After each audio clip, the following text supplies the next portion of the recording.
সম্পাদক জনাব মাওলানা মোহাম্মদ আমজাদ হোসেন, জনাব মাওলানা মোহাম্মদ আমজাদ হোসেন।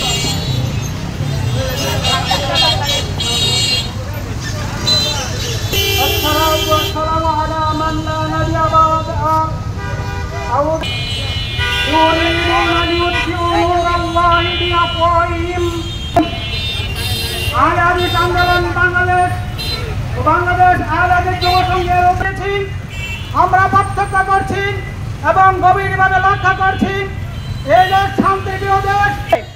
অতএব এই দেশে আহলে হাদিস আন্দোলন পবিত্র কুরআন ও সহিহ হাদিসের আলোকে তাওহীদের আন্দোলন আহলে হাদিস আন্দোলনের আমাদের জামাত professor doctor Mohammad Asadullah Ghalib sir আমাদেরকে এই দেশে সংস্কার আন্দোলনের বিভিন্ন দিক নিয়ে পরামর্শ দিয়ে থাকেন।